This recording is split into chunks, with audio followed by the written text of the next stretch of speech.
Okay, so welcome everyone to this joint Broad MIT EECS Colloquium, which is hosted by the Eric and Wendy Schmidt Center and AI+D in EECS. So I'm really, really excited to introduce today Mikhail Belkin, who has been a friend and longtime collaborator. He is really an expert at the intersection of applied machine learning, theoretical machine learning, data science, and has used a lot of, early on, has used a lot of classical differential geometry in order to introduce new methods for data analysis, in particular around eigenmaps and also different kinds of manifold learning methods, and more recently has become very excited about understanding why deep learning works so well, and has really gotten excited about deep learning, and has thought a lot about the conflicts between statistical theory or more classical statistical theory and neural networks.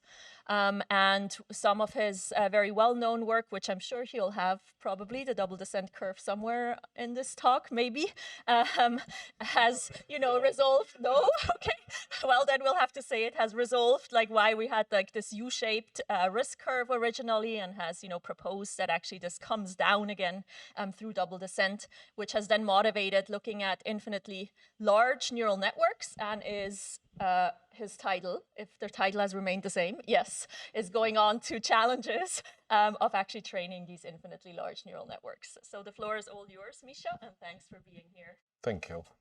I've been kind of obsessed recently about trying to understand what's going on with, neural networks, and as many of us have. And in particular, we had a wonderful collaboration with Caroline and Adit, trying to understand some aspects of it. I should say that what I'm going to talk about will be, like, different parts of it will be joint work with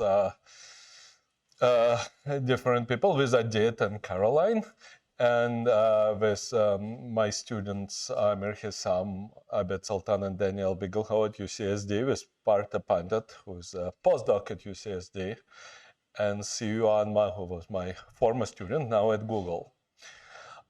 It's no secret that neural networks have been growing larger. This is a nice representation of their size from 6 years ago, 2017.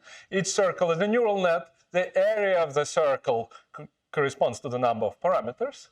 So you can see that small circles are about 5 million parameters. The big circles is about 150 million parameters, which sounded a lot at the time.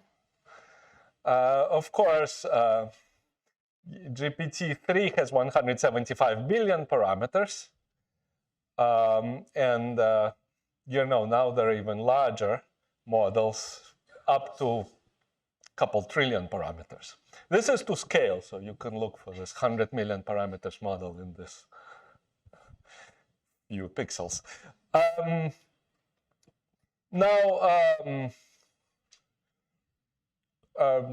This is, of course, is actually the state of the art now, is neural networks with 100 billion, between 100 billion and trillion parameters. So you can see this is a summary of different neural networks.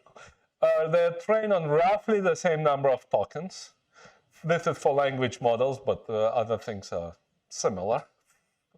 And what we have seen consistently, that there is more parameters and more data, and more parameters is good, more data should scale with the number of parameters. Well, what is less known is that the number of authors also scales with the number of parameters. Here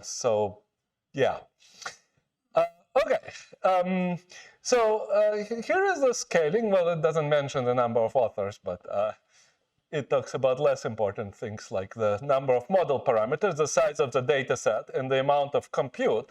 And basically the claim is that within reasonable limits, as I say, performance depends very weakly on everything except for the three, the number of model parameters size of the data, and the amount of compute. The amount of compute, of course, depends very strongly on the number of parameters and the amount of the data. So in some sense, you can think of the number of parameters in the data as kind of independent factors, more or less, and compute within reasonable sort of approximation is dependent on that. Okay, so now if increasing the number of parameters is good, right? Why not just take n to be infinity, right? Why not? And this may sound like a rhetorical question, but it is not. It actually is possible. And we had a beautiful, really quite elegant statistical and mathematical theorem based on this idea of reproducing kernel Hilbert spaces, which essentially allows us to construct models with infinitely many parameters. And you know, classically, we had splines, which were the same type of models. We have kernel support vector machines. And very recently, it was shown that, at least in certain regimes, wide neural networks actually are equivalent to kernel machines. So in a sense, there is a practical way of scaling amount of scaling the, well, in this case, the width of this neural network to infinity. Now, let me just very briefly describe you what kernel machines are, and you know, you don't need to really like know the math for this. Basically, you have a certain functional space, and the predictor is chosen from this functional space subject to the constraint that you fit your data and you minimize a certain functional norm. Again, I'm not going to describe what this norm is. It's not really important for the purposes of this talk. Now, here is the important part. The important part is this upshot, which follows from something called the representer theorem. And it says that the actual predictor is equal to the sum over the training data of some real numbers alpha I times k of xix.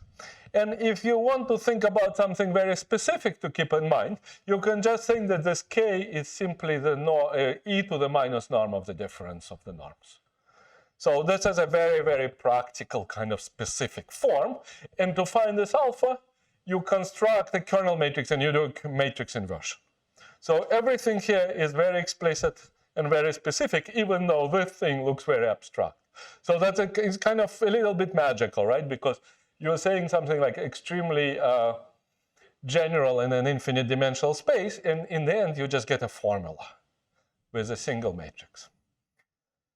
Okay, so number of centers here is equal to the number of data points. So this matrix, the size of it is n by n, and that's what you want to do. You want to invert it. Now, it turns out that, at least in some regimes, infinitely wide neural networks are actually equivalent to these kernel machines. And what do I mean by this? Well, you can, in fact, construct kernel from like any neural network by just taking a parameter vector, computing the gradients, and taking this in a product. That's a valid kernel. Of course, this kernel depends on the parameter vector of the neural network, the weights of the neural network. So in principle, this kernel can change during your training process. But it turns out that for certain initialization, it actually will be independent of the training process, and you can just write it analytically as it goes to infinity. So this is really nice, right? Because now you have a way to write down what an infinitely wide neural network does just from, you know, like writing down some formula and some matrices and inverting them, and that's it. And in fact, this is a joint work with Adit and Caroline. We implemented this for certain matrix completion problems, and in fact, like on many tasks, like for example on drug screening, this gives very good results. So you just use what effectively is an infinitely wide neural net, and you just apply it, you get great results. So, okay, yeah, problem solved, nothing more. Well, turns out that it is not quite. There are still some minor issues to be resolved. We cannot just plug the thing in and, like build. Oh, and by the way, I'm sorry for the lack of the biological content in this talk. It's really going to be about neural network, but that is one.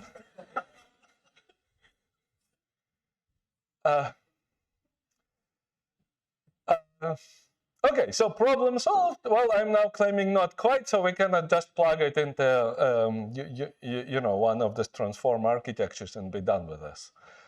So what are the issues? And we can think about maybe two main issues here. And the first issue is that this issue is a generalization performance. Is that the methods as I just formulated it lack something called feature learning. And I'll describe what this is. And the second issue is the issue of scaling and optimization. And how do you actually scale it so you can use these methods with large data? It turns out that matrix inversion, while it may look benign, it's not as benign as we would like it to be. So these are going to be two kind of main parts of the talk. So let me talk about the generalization performance. This is challenge one, feature learning. And let me first describe you what I mean by feature learning. And let's look at this very simple example. And the goal here, so this is a bunch of house numbers, SVHN data set. And the goal is to identify the middle digit, okay? And you can immediately see that if I use a deep network, you get about 84% accuracy. If you use the neural tangent kernel or Laplace kernel, you get significantly worse accuracy. So immediately you see, well, neural network is better than any of those. So what is going on there? And the problem is that, in fact, when you do optimization, the kernel is not fixed. It actually changes along the optimization path. So in some sense, this is some sort of data-dependent kernel function. And this is often in the literature called feature learning. But the question is, of course, why is feature learning, why is change is just change, right? It doesn't have to be good. It doesn't have to help you. And there are two works which are kind of, or two lines of work, I should say, which are kind of, I think, insightful here. First, is that there is a nice paper by Phil Long, who takes the after kernel, which is the kernel after your neural network learned a predictor. And he shows that this after kernel is as good as a neural network itself. This is very, very suggestive. It says that actually you can learn this kernel. Of course, the drawback of that to learn this thing, you have to also learn the full neural net. And this is a little bit of kind of seems like a useless exercise, right? Because once you learn the neural net, why do you need to do anything else? You already have a perfectly fine predictor. Now, there is another line of work which says that for something called multi-index models, neural networks are actually capable of recovering them, at least in some settings. Don't want to describe what this is, but I'll have an example, which is here. So this is what you might call a multi-index model, and very simple one. So let me just tell you what's going on here.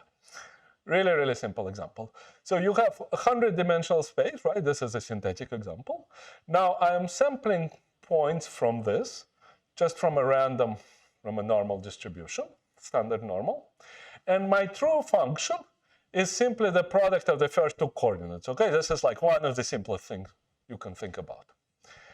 And you realize the following if you just do this experiment, that if you run deep networks on it, you get R squared, which is almost 1. So it recovers it almost perfectly. R squared is the square loss. 1 is good, right? 0 is bad.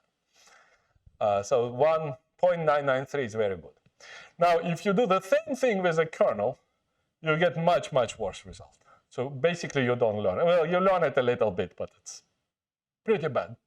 So clearly, there is a big gap between kernels and neural networks, right? Now, what is going on here? And the way maybe to think about this is the following. Let's think about something that we call this neural feature matrix. And the neural feature matrix, so suppose now I have a neural network, and imagine this is a fully, well, this is actually more general than just fully connected, but let's think about fully connected neural network. And the first layer of this has matrix, the weight matrix W1. Then you can make a matrix W1 transpose W1, and this is going to be, well, for that case, because there are 100 input features, that's going to be 100 by 100 matrix, okay? And now, here is an interesting thing. If you look at that matrix, and you actually try to visualize what it looks like, this is a 100 by 100 matrix, you realize that there are only two non-zero coordinates here. Well, actually, there will be a bunch of non-zero coordinates, but there are only two, like, big coordinates here, and they both correspond to these coordinates. So you have a diagonal, and this diagonal have these two, essentially, ones here, and everything else is close to zero. So this is kind of saying, like, what does it mean? That means that basically when you run your neural network, you take the input and you run it through this matrix W1, then only the first two coordinates will be selected and everything else will be set to zero, close to zero. So it's essentially a filter, which only selects filters which are good for the problem.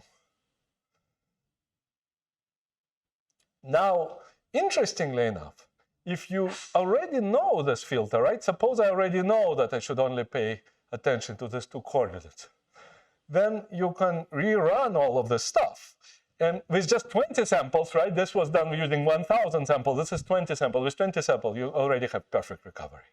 So knowing this coordinate has tremendous value, right? Instead of 1,000, you get down to 20. So it's 50 times decrease in amount of data that you need, potentially more.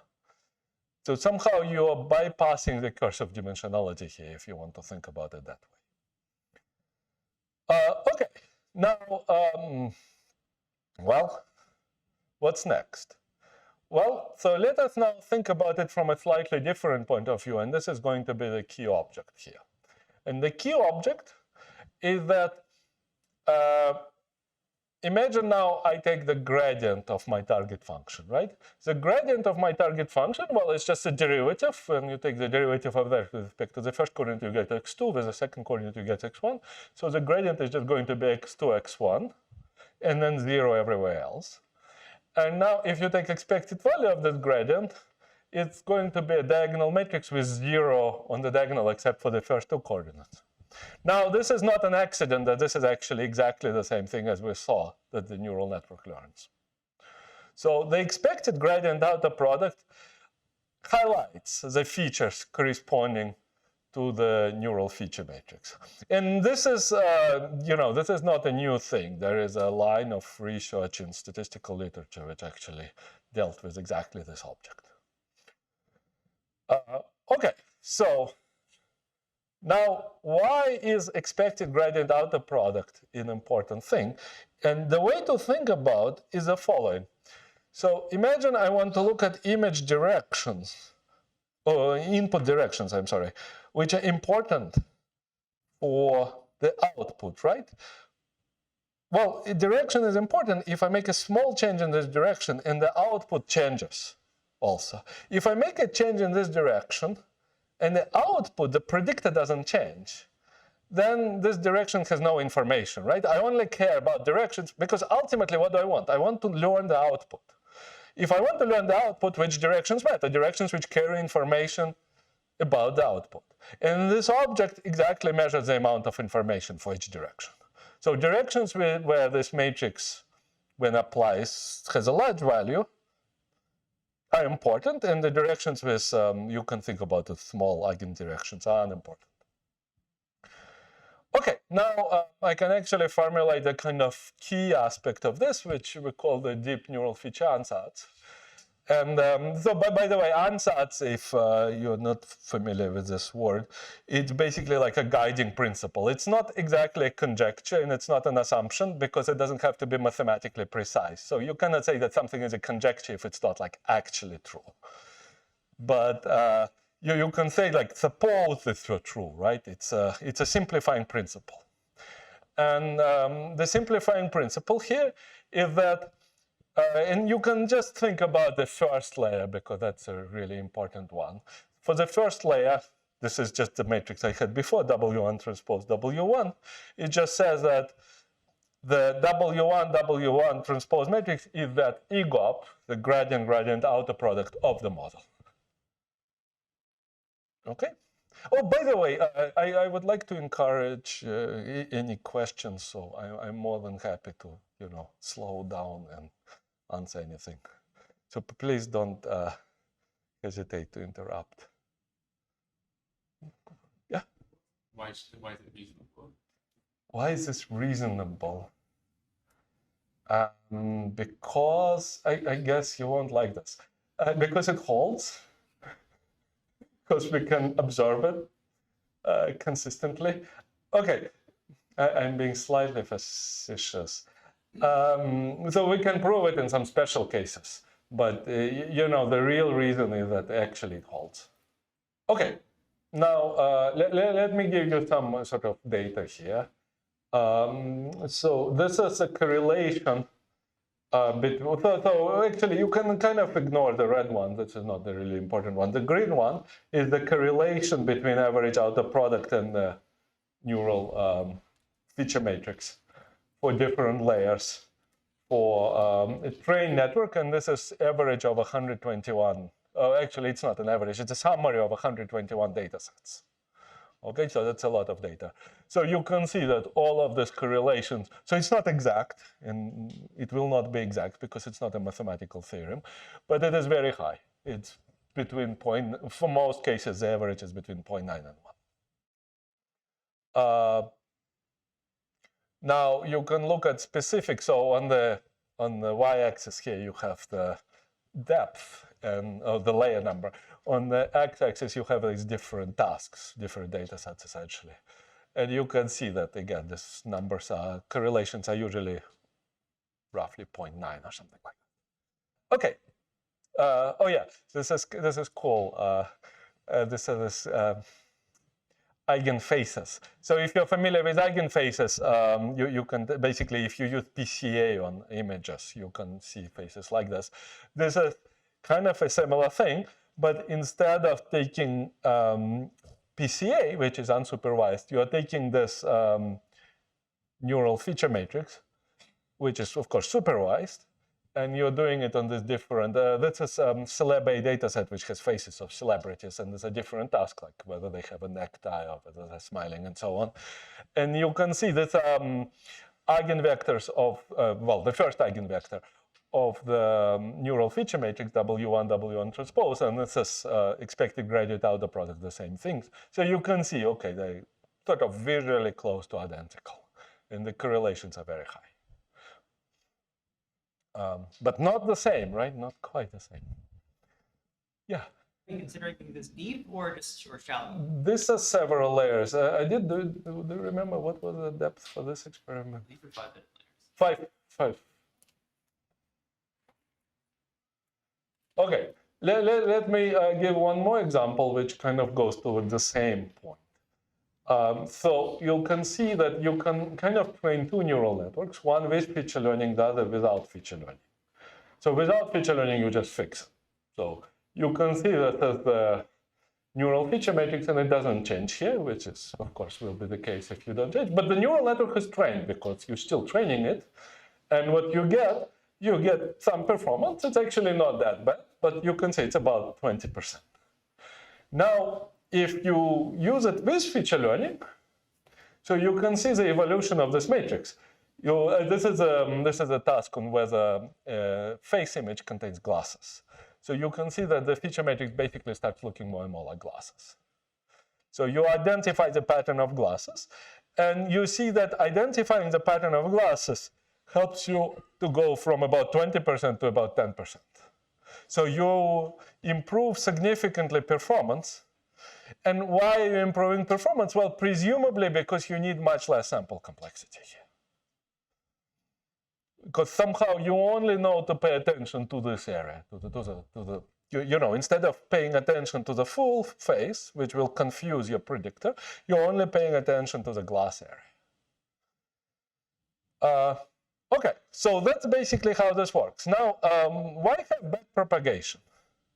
And all of the things have been done with backpropagation, but why cannot we just do this directly? And what I'm going to describe is something that we call recursive feature machines, which is kind of very direct way to get at the feature extraction. And yeah, I apologize, this is a little technical. So here is the thing, we're giving some data. And we initialize the kernel, and let's just make it very, you can actually do it with a variety of different predictors, but let's just do something very specific. We take a kernel function, which is this e to the minus norm of x minus z, and that's my kernel. And initially, I'm putting a matrix here. In the matrix, that's a so-called Mahalanobis distance. It's just instead of, so norm is x transpose x, and this is going to be x transpose mx. So m, it kind of changes, it distorts the distance. So I start with I, so I'm starting with a regular predictor. And then the next thing, I'm just going to solve kernel regression. This is the same formula, it's just written in a more compact way, the same as I had before. So it's just a sum of these things. And now I'm going to take this predictor, and I'm going to extract its EGOP. So I'm just going to compute its outer product matrix and average it over the data. The beauty of it is that this has a closed form solution. This is just a formula, right? This is exact. There is no approximation, nothing. And this is actually the formula for that. And then what we're going to do, we're going to plug this matrix M right back into this thing and just recompute the kernel with this new matrix. And that is the iteration. Okay, so it's a very simple iterative procedure. And it turns out that with this thing, you basically fairly easily match all the results by neural networks. So you can see that for this example, it's essentially the same as neural network, and for this example, it's also. So there is basically no advantage to trading it by, well, okay, I don't know, I shouldn't say there is no advantage. I think we can replace backpropagation by something which doesn't have a backpropagation, which is a direct kernel machine, much more classical than, you know, a more complex backpropagation stochastic gradient descent-based method. Now, in fact, this method is state-of-the-art on basically a large collection of tabular data set. This is on 121 data set, and this is right now the best on that. Furthermore, it takes 40 minutes to run this thing on 121 data sets. The same thing with neural nets takes 5 hours, and it gets worse results. So it's more efficient, at least for this data, which are not very large. The largest, I think, is something like 100,000 data points, but most of them are smaller. And it's much more direct, much less parameter tuning. Actually, the advantage in time is a lot of it is due to parameter tuning. Okay, so finally, there are some really interesting things which this type of thinking, I think, explains quite nicely. And maybe let me just do, let me skip this, and I'll just do something which is similar to something which was called grokking in the neural network literature. So I'll explain in a second what it is. So this is the original grokking paper. Yeah, question? Does this procedure have a fixed point? You're sort of asking for a kernel who's yes. the gradient of I'm not sure. That's maybe the reason to think this procedure is not completely optimal, because it's not clear that there is a fixed point here. So practice, what are you doing?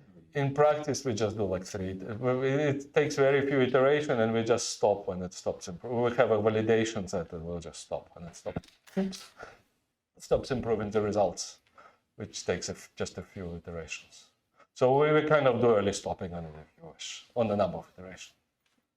Can I think about this process as sort of like as being related to the idea of, like, because when you're training a neural network, instead of doing stochastic gradient descent, you could just take the Hessian of the loss function with respect to like, and Yes. so should I be thinking of this as sort of in the same universe as doing something like that? Yes, so there is something called, I think, Hessian dimensionality reduction. So there is a method which is exactly that, in fact.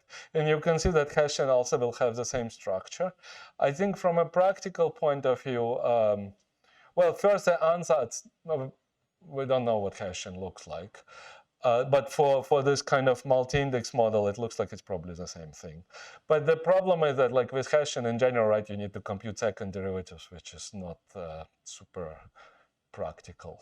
Like this you can compute even for quite large neural networks, but Hessian is, it's like the number of parameters squared, right? It's pairs. Yeah, the size of the gradient is the number of parameters. The size of the Hessian is the square of that.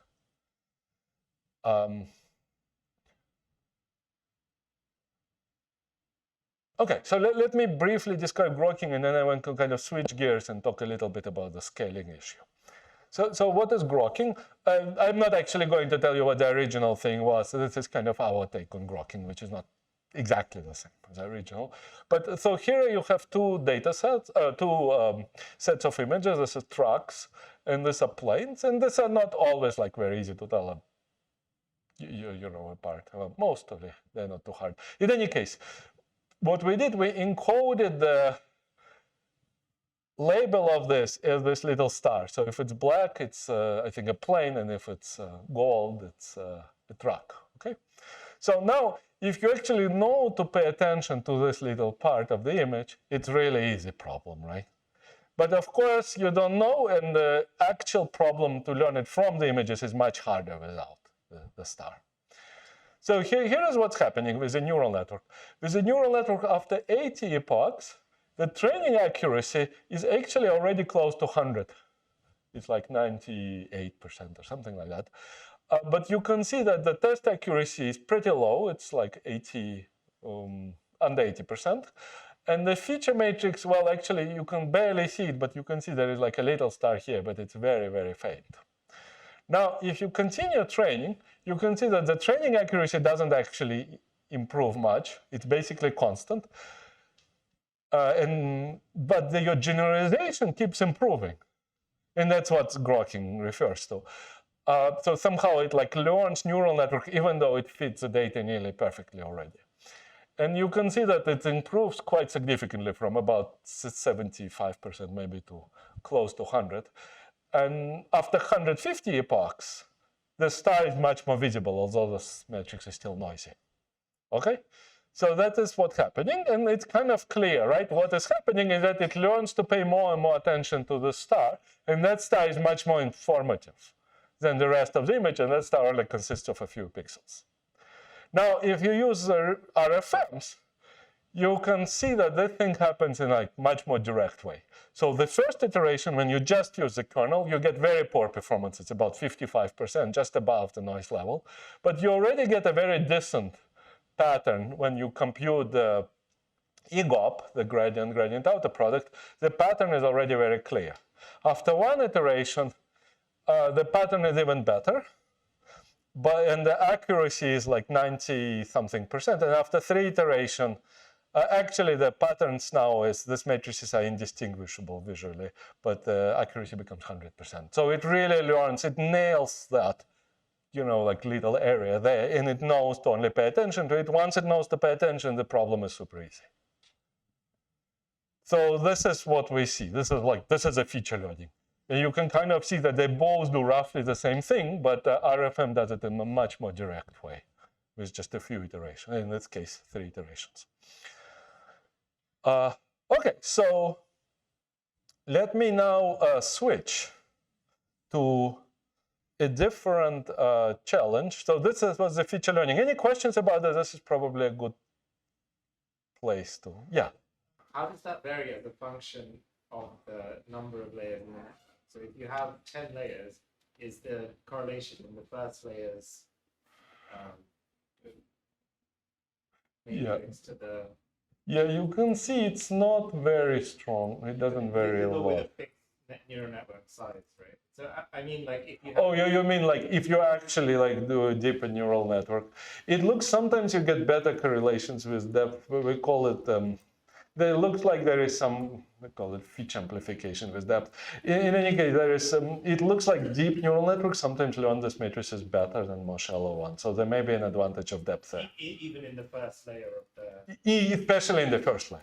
In fact, for fully connected neural networks, the only thing which seems to matter is the first layer in there.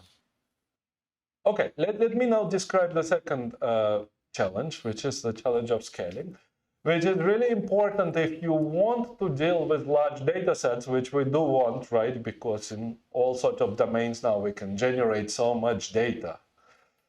You know, we have seen that those large language models use like close to 1 trillion data points. Well, we're far from scaling to 1 trillion, but we can scale it much more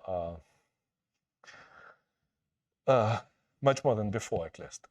So here is the problem. So standard kernel methods require basically an n times n matrix solve, which is potentially an n cubed operation. You can do a little better maybe, but and if you just try to invert a matrix, you realize that much more than 100,000 is not really feasible. Maybe 200,000, something like that. That's kind of the max.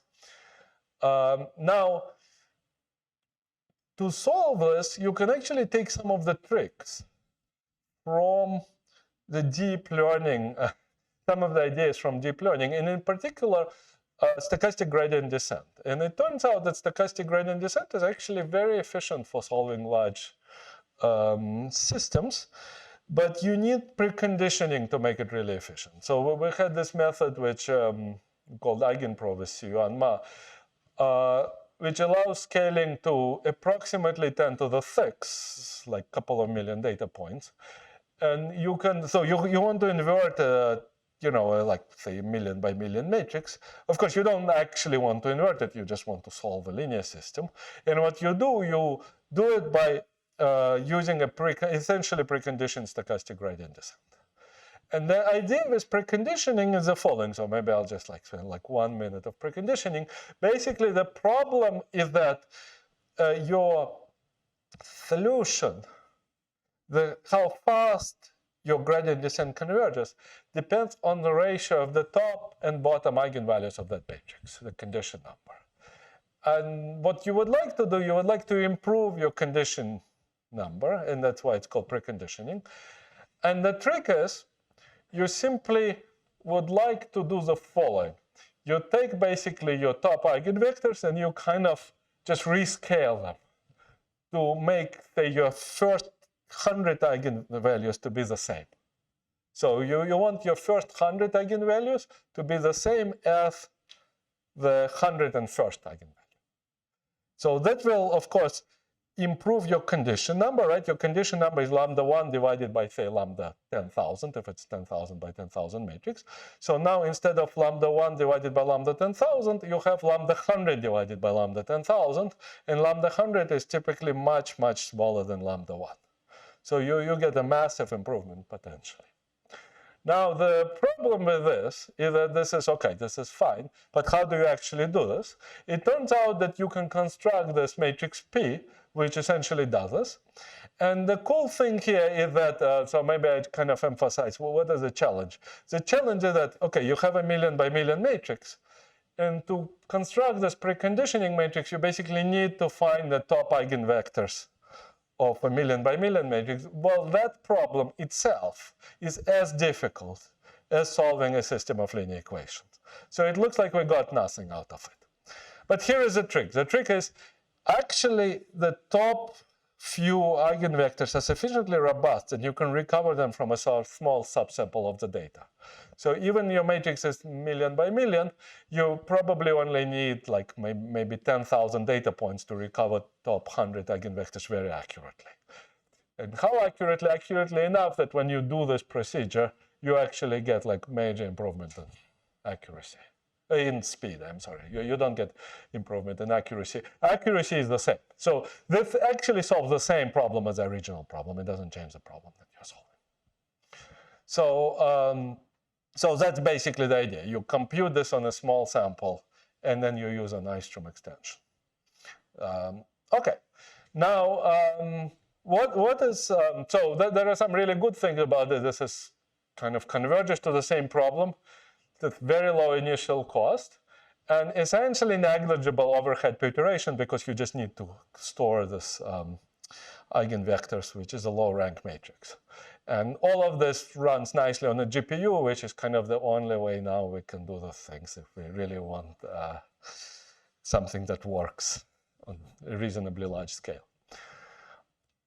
Okay, but what is missing here? And what's missing is that you can scale to about 1 million data points with this, maybe a couple million data points. But if you try much more than that, you realize it's difficult because you cannot even store the things, and the computations become intractable even with this tricks. And what is the fundamental problem? The fundamental problem that for kernel method, the size of the model is actually coupled to the number of your data points. So the number of centers which you use, so you have that sum, right? Alpha I k of x I x. That size of that sum is the same as the number of data points. And when you grow your data, you have to also grow the model the same way. And that limits what you can do.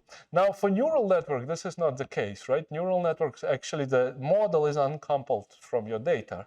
So you can scale the model and the data separately, and that's what is always done in practice.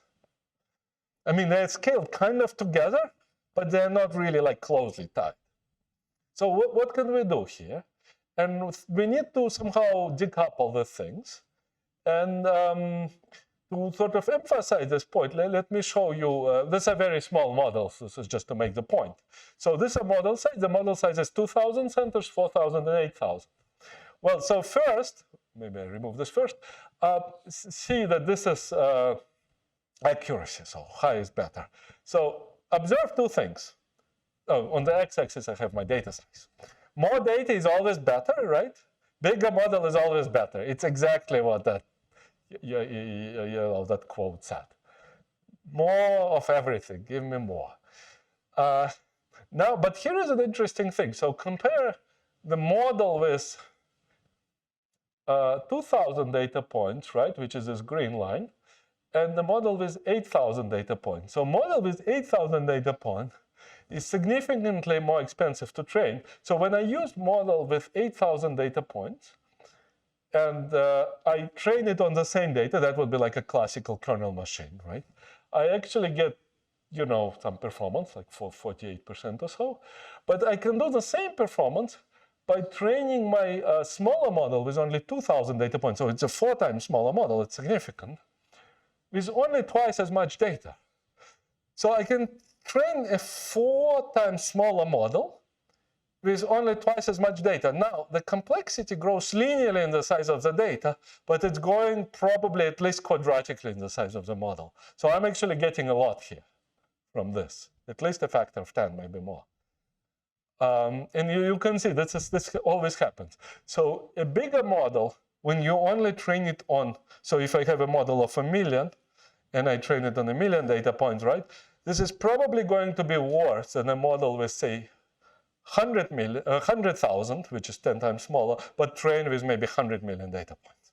But I can still gain in performance by decoupling the model. So what do I do? Well, I don't have really time to describe this, but we call this EigenPro 3.0. It's basically preconditioned stochastic gradient descent followed by projection onto the model space, essentially. And there are various tricks here. The projection itself is preconditioned also. But that's the point. So the point is that we train a kind of a bigger potential model, and then we shrink it to a smaller model, and we sort of do this iteratively. Now, once we do this, we can train this for much larger data sets for like, so these are models of different size, 128K to up to 1 million centers. And we can train it, for example, with 5 million data points. So this is significantly larger. This is actually the largest kernel machines. I think there is no other method to train this like 1 million centers with like, say, 5 million data points. And you can see again that, well, bigger models always work better. This is like very, very consistent. Like on all data sets, bigger models work better. Though on the x-axis you have a number of epochs, it also shows that training them longer also helps, which actually kind of goes to the other point, is that computation is really important. Computation also comes in as one of the ingredients here. So again, same thing. Here on the x-axis I have the number of training samples, and on the y-axis I have accuracy. And you can see these are different sizes of models. Bigger models are better, more data is better. And finally you can say that this is EigenPro 3.0. It basically right now can deal with more data than anything else, and bigger model size than anything else. The number of data is effectively unlimited because it just scales linearly in the number of data points. The number of centers, however, right now is about 1 million, is about the maximum. However, I would be careful. 1 million centers in this model is not the same as a neural network with 1 million parameters, because each point here is a training example. So it's richer than a neural network. So this is probably equivalent to something like, I would say, like kind of roughly you can think of this as being maybe 100 million data points with 100 million parameters or something like that. Okay, so let me maybe conclude with some thoughts about this. So first, I think kernel machines and recursive feature machines capture key property of large neural networks, of very wide neural networks. And it's already state of the art on tabular data. Now, depth is an interesting question, and at least for fully connected, it doesn't seem that depth does anything. So I think I can pretty confidently claim that whenever deep neural network fully connected outperform a sort of vanilla kernel, our method will at least match the neural network and frequently beat it. So I don't think there is really any advantage, aside from the considerations of scaling. I don't think there is any advantage for fully connected neural networks independently of the depth. Now, scaling to large data is now possible, so we definitely can do like 1 billion. It's just a matter of resources and the computational resources. So scaling to this is actually very straightforward. It's just like having more GPUs. Scaling to larger model sizes is a little tricky, but I don't think there is any sort of fundamental obstacles to that either. At least to something like maybe 10 to 50 million center models, which should be comparable to neural networks with maybe like 10 billion parameters or something like that. Now, I feel like I have to say something, right? Okay, from the position of ignorance, it does look like that things may be more biologically plausible than backpropagation, because at least there certainly have been arguments over the years that backpropagating through many layers of deep neural networks is kind of hard to implement as something which is plausibly biologically reasonable. Now, the fact that we don't actually have backpropagation presumably means that this would be, I mean, that remains to be shown, but it's certainly easier to see how something like that could be implemented.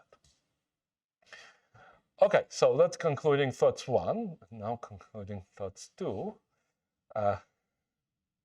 Don't worry, there are only 2. So I think it's fair to say that recent efforts and immense resources, I mean, immense not being, of course, an overstatement, probably on the order of at least 10 to $100 billion per year, if you combine across the industry. Really concentrated on a fairly narrow class of models, and very impressive results, but no reason to think that they're optimal. To put it in context, 12, that's not years, right? That's years. 12 years ago, neural networks were, nobody cared about neural networks, right? And suddenly, like, it completely changed. There was some sort of phase transition, and people only now care about neural networks.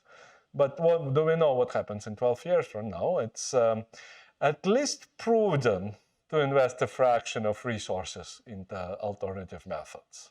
Even for people who are like skeptical about the alternatives, I think one can argue that, you buy life insurance, you don't usually plan to use it. But of course, personally, I would say something stronger than that. Okay, so maybe, so maybe if you think about the current, I don't know if you know what this is. This is Howell's moving castle from Miyazaki's movie by the same name, which is this kind of amazing thing which is powered by magic, and it like works around, and there is a fire demon inside, and it like does also some amazing things. So you can kind of think of modern machine learning as something like that, right? You have these amazing things that we don't understand. They're powered by some sort of magic which is inside them, and they're great, but they're difficult to work with. What we would like to have, at least from a sort of more scientific point of view, is something like this, right? This is a bullet train, and it's also an extremely complex machine, but we sort of understand it's powered by electricity, which we kind of have some understanding of, and we know how to engineer some things and what to do with it. So probably something like that is the goal of the machine learning effort. And I'll stop here. Thank you. So a lot of the benchmarking in deep learning has to do with accuracy, right? Because that's a very easy thing to measure. It's a very easy thing, especially for like if you're doing this for a business, you can have, it's nice to know what your metrics are. In biology, being right is very important, especially if you're doing, implementing these in clinical settings. Something that I'm personally interested in, and professionally as well, is the ways in which we can use understandings of the way that these models work in order to get more qualitative information out of the data, using these models sort of as like a condenser for understanding. And your slide that you still have right now is very sort of is implicative of maybe, or suggestive that maybe this is something that if we were to adopt these kinds of measures or these kinds of models, it would help us to, maybe understand things more along those terms, and additionally to why they work mathematically. And I'm wondering if you also believe that's true, and in what sense that may or may not be the case. Like, I guess to put more briefly, does this help us with interpretability of like why a particular version of this works and what it is learning? Yeah, so we sort of definitely hope that it does. And I think if you can maybe go back to one of this. Well, like this is a kind of, so this is a different, this celebrity faces, and this is a different thing, like whether they have mustache and so on. Goatee, eyebrows, that type of thing. So these are basically classifiers on the images, right? And you can see that it's like it actually identifies the relevant regions of the face. And, presumably we can do the same thing with other problems as well and identify what features come into the predictor, right? And the nice thing is that it kind of works both ways, right? You can identify the features and you actually get like significant improvement in accuracy once you know the features, because you can retrain. There is a kind of drawback to that, because there is also this issue with spurious features. Some of these features are actually not really causally correct. So the predictor doesn't know what's causally related or not. So there could be something which is a strong predictor but is unrelated to the actual problem. and it would identify that. So we have to bring in some sort of prior knowledge to be able to really use this as a features. But it certainly tells you what the predictor is paying attention to. Is it, you can actually get the RFM directly from a neural network. This isn't something special, like the feature matrix. You can get it from a neural network. That is correct. Is it easier to do or more interpretable in the context of these types of models? Or I guess I'm wondering what the difference is. What the difference is? Well, you can kind of see this is what you get from a neural network. This is what you get from an RFM, right? It's definitely cleaner from an RFM, at least from a visual point of view. But I think more importantly is that with neural network, you're kind of at the mercy of various parameters like your initialization, your learning rate schedule, exactly which optimizer you use, and so on. This is like, ultimately just matrix solvers, right? We understand those things much better than neural networks. So presumably this will be like a lot easier to use. In terms of like tuning and that kind of thing? In terms of tuning, in terms of extracting the things, in terms of, running them and optimizing them. So for example, you wouldn't get these features if you run it with a much larger initialization. Like they would disappear.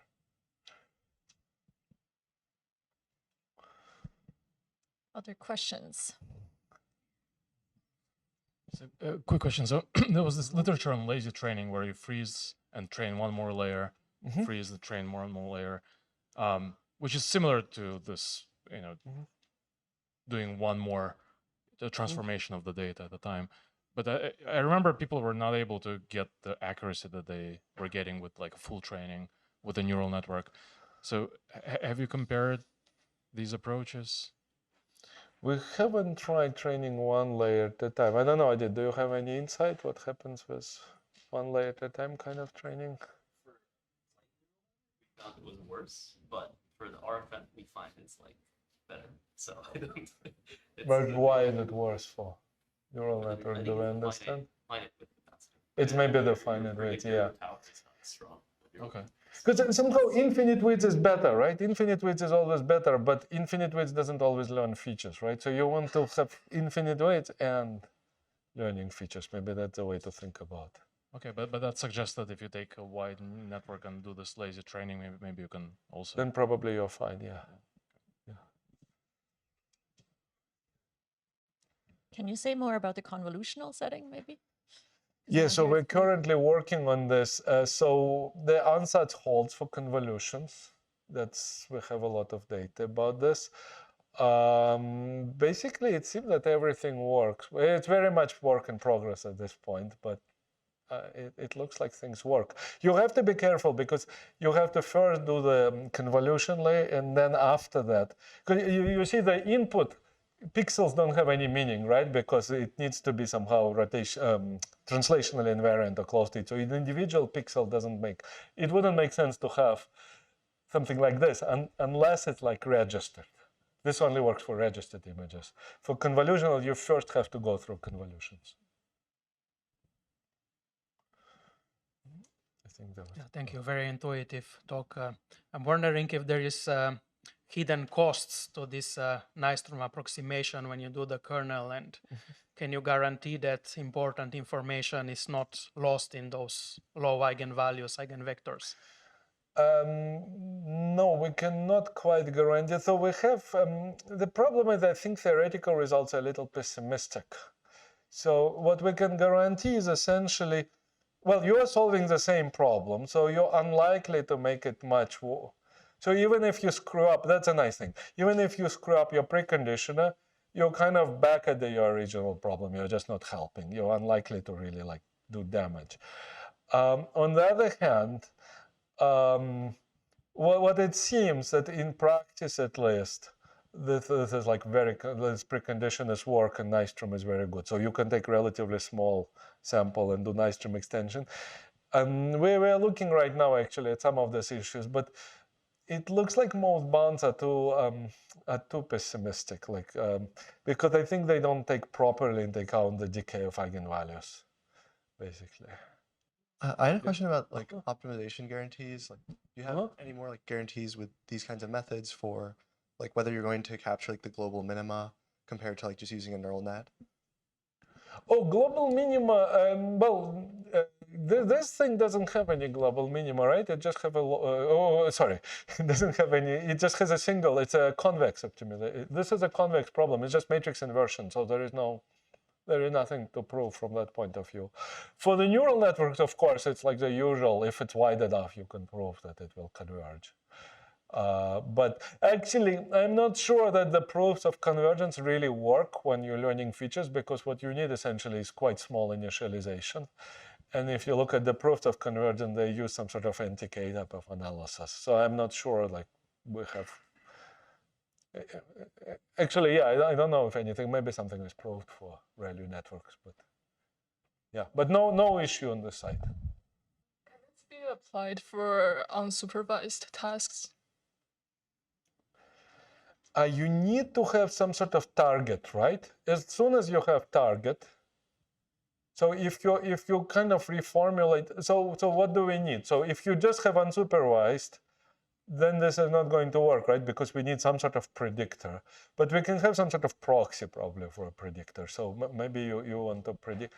Well, even for text, right? What do? They predict next talking from the previous talking, right? You would think it's an unsupervised problem, but it's actually a supervised problem in a sense. So if you can have some proxy target function, then this will work. But you need Y. You need some sort of Y. I was wondering if, with respect to like current improvements in like language models, where you have a lot of very diverse data that you train on, and then they're able to generalize and do any kind of task very well, do you think this is like in general, when we grow the data, it needs to be very diverse, or is it in some cases better to just keep the data from the specific task and not try to learn from other domains as well, to try to transfer some of the knowledge from there, some of the information from there? So actually, knowledge transfer is kind of easily understandable within this framework, because what does it say, right? This says that there is some subspace of Y that I need to pay attention to. Now, when there is more stuff in Y, that means that, so imagine I have more diverse data, right? Then that means that my EGOP will probably have like larger rank. So if I learn this more diverse data correctly, then I can, as long as like imagine I have like some big task and then I have some small task. As long as those matrices align between those tasks, I can probably do transfer learning. So if you have like a big set of tasks and a small set of tasks, if somehow the big set of tasks is in some sort of span of the small set of, sorry, I'm saying everything the other way around. As long as the small set of tasks is in the span of the bigger set of tasks, I can probably do some sort of transfer learning here, right? Because I'm learning the subspace. If the subspace is relevant for a bigger set of tasks, that probably is fine, right? That's not going to hurt my smaller task. Yeah, I had a quick question about, I guess, along the lines of the spurious features. Do you have a sense for, the kind, so in biological data sets, you often have artifacts as well as some interesting biological features. Do you have some kind of intuition for whether this RFM type technique would be more likely to bias you towards finding kind of artifacts per se versus more subtle features of the data? So there is this simplicity bias which has been observed with neural networks, which is basically saying that whatever is simpler will be learned first. So in this case, actually, this is an example of it, right? Learning the star is much simpler than learning the language. Why? Because, well, you have a predictor. This predictor equally can take everything from your thing, or it can just like concentrate on this little star. So the gradient with respect to the star is going to be much larger than the gradient with respect to like all of the stuff. So the star will dominate. So whatever is a stronger predictor will win, and that's what it will pay attention to. And it will probably ignore everything else because that's not. So now the question is, well, is that star is what the real image is? You can imagine that the star is just a coincidence. Like there was, what was that example? That there was some marker in images, right? Yeah, and basically there was some classification of lesions, and there was some marker in you know, the neural network ended up paying attention to the marker, of course, because even though that causally, of course, the marker goes, you know, after that. So causally, it's a wrong thing to pay attention to. But the neural network, these predictors, they don't know anything about causality. They just see which is the strongest predictor. It may very well be spurious. I see. But so you cannot really tell. So do you think there's a stronger simplicity bias with the RFM method than in the neural net? I'm just saying because of the, you know, how it converges to the star in those images very quickly. Maybe. I haven't thought about that. It may be a stronger simplicity bias.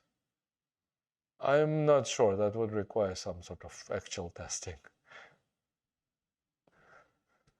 Great. Thank you very much, Misha, for a wonderful talk. Thank you very much.